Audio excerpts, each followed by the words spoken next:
Good afternoon, ladies and gentlemen. Welcome to the Century Communities third quarter 2025 earnings conference call. At this time, all lines are in listen-only mode. Following the presentation, we will conduct a question-and-answer session. If at any time during this call you require immediate assistance, please press *0 for the operator. This call is being recorded on Wednesday, October 22nd, 2025. I would now like to turn the conference over to Tyler Langton. Please go ahead. Good afternoon. Thank you for joining us today for Century Communities earnings conference call for the third quarter 2025. Before the call begins, I would like to remind everyone that certain statements made during this call may constitute forward-looking statements. These statements are based on management's current expectations and are subject to a number of risks and uncertainties that could cause actual results to differ materially from those described or implied in the forward-looking statements. Certain of these risks and uncertainties can be found under the heading Risk Factors in the company's latest 10-K, as supplemented by our latest 10-Q and other SEC filings. We undertake no duty to update our forward-looking statements. Additionally, certain non-GAAP financial measures will be discussed on this conference call. The company's presentation of this information is not intended to be considered in isolation or as a substitute for the financial information presented in accordance with GAAP. Hosting the call today are Dale Francescon, Executive Chairman, Rob Francescon, Chief Executive Officer and President, and Scott Dixon, Chief Financial Officer. Following today's prepared remarks, we will open up the line for questions. With that, I'll turn the call over to Dale. Thank you, Tyler, and good afternoon, everyone. In the third quarter, we performed well in a challenging environment and generated solid financial and operational results, meeting or exceeding the expectations detailed on our second quarter conference call. We delivered 2,486 homes, hitting the high end of our guidance, and our adjusted home building gross margin of 20.1% was up slightly on a sequential basis as reductions in our direct costs offset higher incentives in the quarter. We continue to control our fixed G&A costs and successfully refinanced our 2027 senior notes with the offering of our 2033 notes at a slightly lower interest rate. We also repurchased an additional $20 million of our shares this quarter, bringing our year-to-date repurchases to 6% of our shares outstanding at the beginning of the year. While homebuyer demand has been more muted this year due to weaker consumer confidence, we continue to believe there is pent-up demand for affordable new homes supported by solid demographic trends. Buyers remain hesitant and cautious given the current level of economic uncertainty, but still have the desire to own a new home. As a result, we expect that any interest rate relief and improvement in consumer confidence will start to unlock buyer demand. Before turning the call over to Rob, I wanted to briefly talk about our current strategy and some recent achievements. While we will remain disciplined in slower markets like we are experiencing now, we are still positioning the company for future growth, as demonstrated by our expectations for our 2025 year-end community count to increase in the mid-single-digit percentage range. As we have said in the past, we expect this growth to come primarily from increasing our share within our existing markets. We currently hold top 10 positions in 13 of the 50 largest U.S. markets, with a goal of further increasing this penetration. We have also continued to invest in people, processes, and systems that will drive top and bottom line improvements going forward, and we have made significant progress even in this difficult environment. While the operational benefits of our strategy are already apparent, as Rob will discuss, some of the financial benefits have been clouded by the higher incentives we've been offering this year and the impact of lower deliveries on our fixed G&A. Once the market begins to normalize, we are confident the value of these investments will be fully realized. I'll now turn the call over to Rob to discuss our operations and land position in more detail. Thank you, Dale, and good afternoon, everyone. We are encouraged by the operational improvements that continue to accrue at the company and believe Century is well positioned to further leverage these gains as the market normalizes. These improvements run throughout the organization, including continued success in reducing our costs in the third quarter. Our direct construction costs on the homes we delivered are down 3% on a year-to-date basis. Through the third quarter, we have not seen any material increases in direct costs from tariffs and don't expect any impacts in the fourth quarter given the price protection agreements with our preferred supplier partners. During the third quarter, our cycle times also continue to improve on both a year-over-year and sequential basis and currently sit at an average of 115 calendar days, with 1/3 of our divisions at 100 calendar days or less. Our customer satisfaction scores are at all-time highs, which leads to more referrals from both home buyers and brokers, as well as lower warranty costs. We have and continue to make meaningful improvements to both cost structures and cycle times and are proud of the best-in-class operations our teams have built. Our third quarter net new contracts of 2,386 homes declined by 6% on a sequential basis, better than our historical average decline of 9% from 2019 through 2024. We saw a month-over-month increase in our web traffic from June to September, and in line with typical seasonality, our net orders and absorption rates were the lowest in July, with both August and September levels ahead of July. So far in October, our orders are seasonally consistent with August and September levels. Even with headwinds from the market and seasonal pressures, our incentives on closed homes in the third quarter came in lower than the 100 basis point increase we forecasted on our second quarter conference call, and averaged roughly 1,100 basis points in the third quarter 2025. Looking forward, we continue to expect incentive levels to be the largest driver of changes to our gross margins in the near term, given our success in managing costs.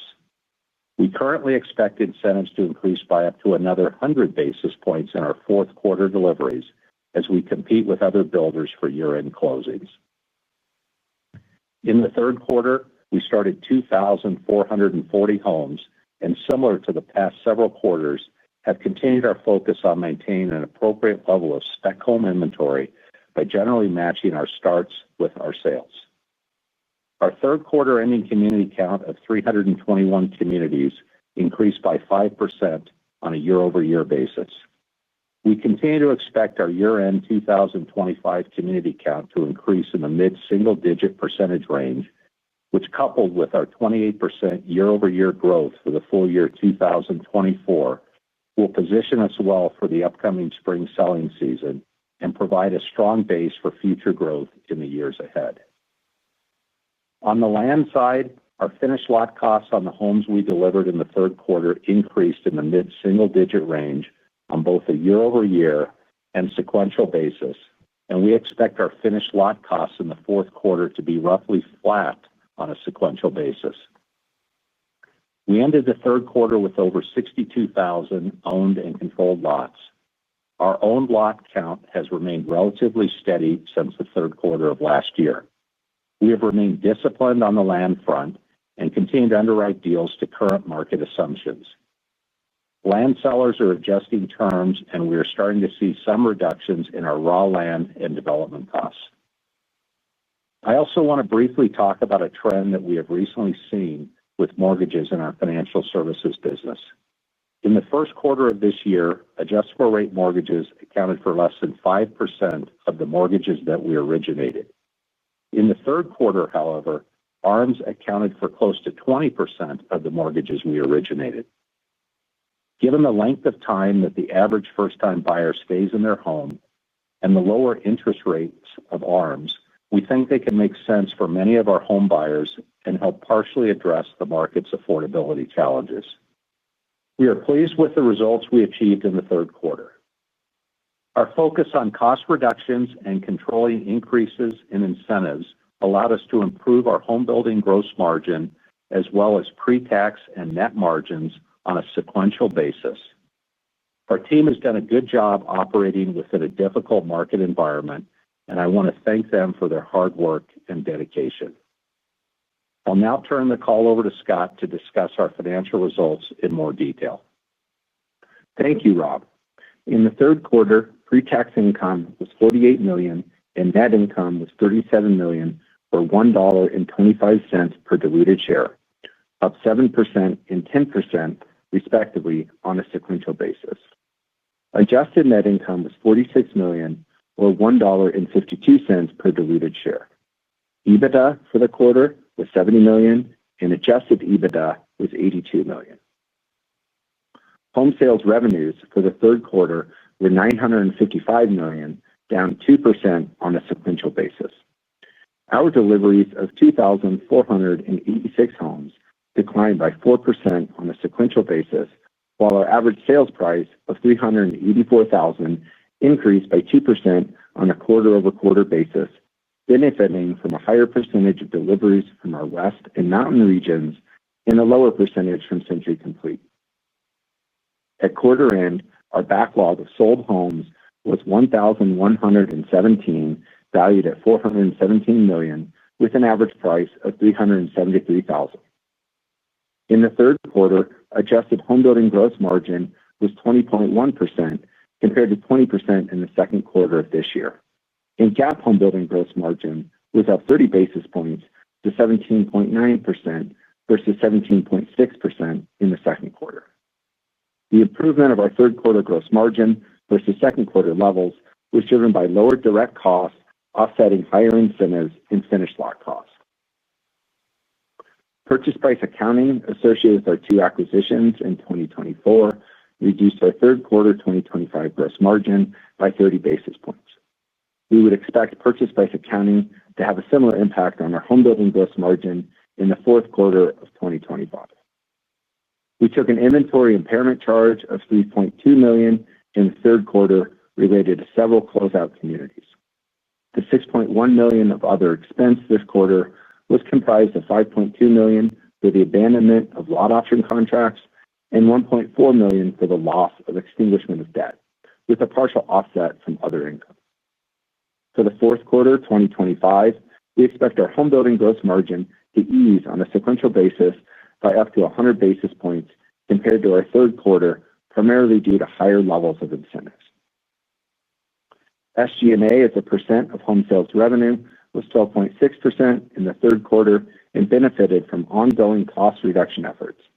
Assuming the midpoint of our full-year home sales revenue guidance, we expect our SG&A as a percent of home sales revenue to be roughly 13% for the full year 2025, with SG&A as a percentage of home sales revenue of 12.5% for the fourth quarter. Revenues from financial services were $19 million in the third quarter, and the business generated pre-tax income of $3 million. We currently anticipate that the contribution margin from financial services in the fourth quarter to be similar to our third quarter results. Our tax rate was 21.8% in the third quarter 2025, which was driven by 45L tax credits received in excess of previous estimates. We expect our full-year tax rate for 2025 to be in the range of 24.5% to 25.5%. Our third quarter 2025 net homebuilding debt to net capital ratio improved to 31.4% compared to third quarter 2024 levels of 32.1%. Our homebuilding debt to capital ratio also improved to 34.5% in the third quarter compared to year-ago levels of 35.8%. We ended the quarter with $2.6 billion in stockholders' equity and $836 million of liquidity. During the quarter, we completed a private offering of $500 million of 6 5/8 senior notes due 2033, with the proceeds being used to redeem our $500 million 6 3/4 senior notes due 2027. With this transaction, we have no senior debt maturities until August of 2029, providing us ample flexibility with our leverage management. During the quarter, we maintained our quarterly cash dividend of 29 cents per share and repurchased 297,000 shares of our common stock for $20 million at an average share price of $67.36, or a 23% discount to our company record book value per share of $87.74 as of the end of the third quarter. Assuming similar attractive valuations, we expect to continue repurchasing our shares in the fourth quarter. Through the first 9 months of the year, we have repurchased 1.9 million shares, or 6% of our shares outstanding at the beginning of the year. Turning to guidance, we are narrowing our full year 2025 home delivery guidance to be in the range of 10,000 to 10,250 homes and home sales revenues to be in the range of $3.8 to $3.9 billion. In closing, our healthy balance sheet allows us to both return capital to our shareholders through share repurchases and dividends, as well as continue to invest in our business to generate future growth. We believe we are well positioned to navigate the current headwinds facing the market and prosper when the market rebounds. We remain focused on our strategy of deepening our share in our existing markets, growing our community count, lowering our direct costs and cycle times, and maintaining an adequate supply of land while controlling our finished lot costs. With that, I'll open the line for questions. Operator? Thank you. Ladies and gentlemen, we will now begin the question and answer session. Should you have a question, please press the star followed by the 1 on your touch-tone phone. You will hear a prompt that your hand has been raised. Should you wish to decline from the polling process, please press the star followed by the 2. If you are using a speakerphone, please lift the handset before pressing any keys. One moment, please, for your first question. Your first question comes from Alex Rygiel with Texas Capital. Please go ahead.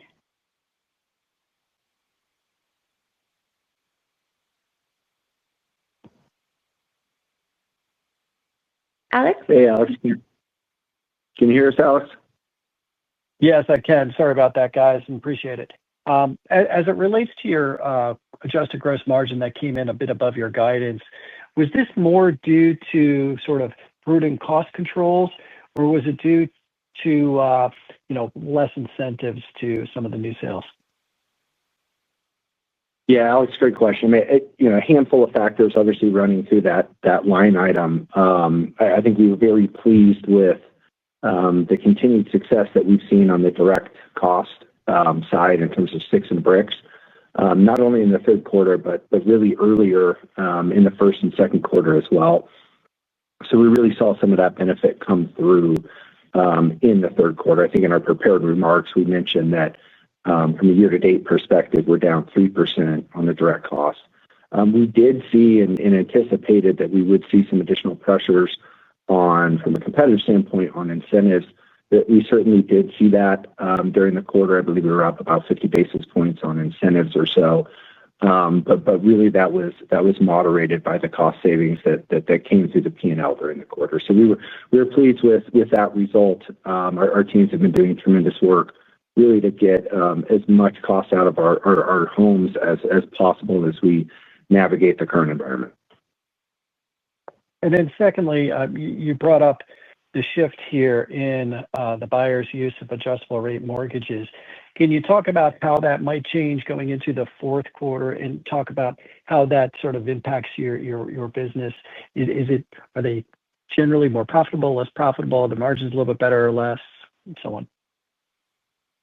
Yeah, Alex, the way we really look at it is it's a product that has certainly continued to gain wider consumer acceptance this year, especially for our buyer type from a first-time home buyer perspective. Really, when you look at historical trends in terms of how long they're in the home, there's not a lot of need for us to buy down a fixed rate for a 30-year period of time. So it allows us to get a buyer into a home at maybe a little bit of a lower rate initially, go ahead and buy down that rate and provide that really exceptional benefit to the buyer from a monthly payment perspective, but not need to do it over the entire 30-year term. So something that we're excited to see the consumer continue to have some acceptance with. We're seeing acceptance on 7/1 arms, on 7/6 arms, as well as 5/1 arms. So really across the different opportunities that are out there, we're certainly seeing good momentum. Little difficult to tell what that'll look like in Q4, but I would expect it to continue to be a meaningful part of the loans that we're originating with our financial services side. Thank you very much. Absolutely. Your next question comes from Rohit Seth with B. Riley Securities. Please go ahead. Hey, thanks for taking my question. Good execution of the quarter, guys. Just on the community count guidance, you mentioned, and if I heard this correctly, the community count going up mid-single digit by year end. Is that right? That's correct. That's a year-over-year, from beginning of the year to end of the year number. So around that 5% mark year-over-year. So that does imply a significant ramp up in the fourth quarter, a pretty sizable one. Can you just help me bridge that? Yeah, correct. And it's when that number specifically is an ending community count, so not necessarily the average during the quarter. Right. And it's something that we've been monitoring, really throughout the year and been pretty consistent with anticipating those communities continuing to come online. Okay. Absorption rates are also, I guess, pretty good sequentially into the quarter. Just maybe any color on what you're seeing on the consumer side and how the consumer is behaving. You did mention that you didn't need as much incentives in the quarter, but then you're raising incentives in the fourth quarter. And so just help me understand what's happening at the consumer level. Well, we're still seeing a very uncertain consumer, especially at the entry-level price points that we serve. And if we look at the fourth quarter, the reason we're putting that out there, that it could be up another 100 basis points, as all the builders compete for year-end closings, we just think that there's going to be more incentives in the market. But generally speaking, from a consumer standpoint, the entry-level consumer has been the hardest hit along the chain of the various price points. And we're hopeful that going into next year, that starts to settle down a little bit. But just based on some of the uncertainty out there, people are a little more cautious right now. Understood. Okay. All right. I'll pass it along. Thank you. Thank you. Your next question comes from Natalie Kuliziker with Zelman Associates. Please go ahead. Hey, congratulations on a good quarter. I wanted to drill in a bit more on the SG&A upside you saw this time around and what drove your costs lower year-over-year. Is it operational efficiencies that you've been working on in the back end, or is it through maybe headcount reductions, which we've heard in the past? And just wanted to get your thoughts on what would be a sustainable rate for this going forward. Sure.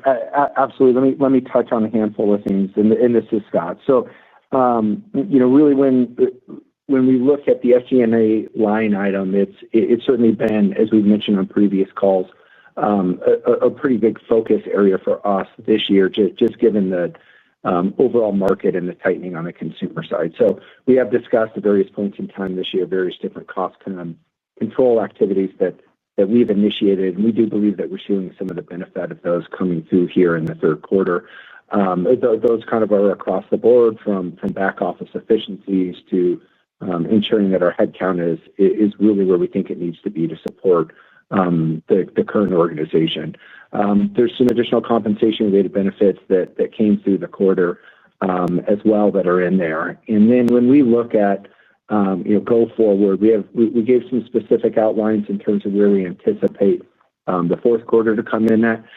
There's a handful of things that could potentially drive the number. So from a fourth quarter perspective, we're looking at about 12.5% at the midpoint of our guide. It does assume continued use of broker commissions, as well as potentially utilizing a little bit more on the advertising line, just given the competitive market set that's out there. So a line item that we're continuing to focus on to ensure we're as efficient as possible. All right, got it. Thank you. And one more from me. Could you drill in a bit more on the lots that you walked away from during this quarter? It was pretty sizable, similar to the second quarter as well. Like maybe about like what year these communities were set to come online, and what stage of like due diligence they were in. Yeah. So, as we mentioned in the prepared remarks, we're underwriting to current market conditions. So as we look at that, our owned lots have remained fairly steady for some period of time right now at just under 37,000. But our controlled lots have changed. We still have almost 26,000 uncontrolled lots, but that has come down, as you mentioned. And, the vintage of those, a lot of those would have been, near-term projects that we just didn't think they fit the underwriting today. And so those were positions we exited. And so, I wouldn't say that we had necessarily a larger spike in Q3. This is something that's kind of been going on for the most part of 25. And as we look going forward, we're still looking to grow in our various markets. We have plenty of land that's owned on our balance sheet to handle us over the next couple of years. But as we look at projects, we're looking for projects that would come on potentially a little bit later in the time frame as opposed to immediate. Got it. Thank you. As a reminder, if you wish to ask a question, please press star 1. The next question comes from Michael Rehaut with J.P. Morgan. Please go ahead. Hi, everyone. This is Andrew Ozzie on for Michael. Congrats on the quarter. Just wanted to touch a little bit on the order ASP. Looks like there was a little bit of a sequential lift. Would love to just get some more context on that number. Was that driven, more so by incentives, or were there any mixed dynamics that might have driven that improvement? Yeah, Andrew, thanks for the question. Really from an ASP perspective, any volatility that we're seeing currently kind of within various different metrics is a little bit more driven by mix. The incentives commentary that we walked through in our prepared remarks, but while we certainly have some regions that maybe are a little bit higher on the incentive, from a trend perspective, it's really consistent across the board.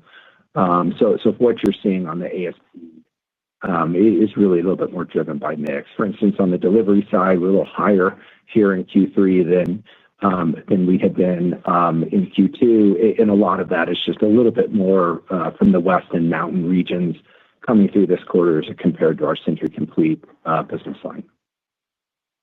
I appreciate that. And then, sorry, I didn't mean to cut you off if I did, but just maybe moving on to kind of the tariff impact.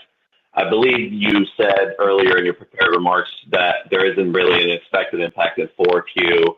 I was wondering if there was any way you can kind of size or estimate maybe an impact towards next year, or is it a little bit too early? Would love to hear your thoughts there. Yeah, it's really too early to tell for next year. It's obviously a fluid environment as it relates to the tariffs, but for Q4 and historically, we have not had an impact this year. But going into next year, it's really too early to say exactly what an impact could be. Got it. I appreciate that. I'll pass it on. Thank you. There are no further questions at this time. I will now turn the call over to Dale Francescon for closing remarks. Please continue. To everyone on the call, thank you for your time today and interest in Century Communities. To our team members, thank you for your hard work, dedication to Century, and commitment to our valued homebuyers. Ladies and gentlemen, this concludes today's conference call. Thank you for your participation. You may now disconnect.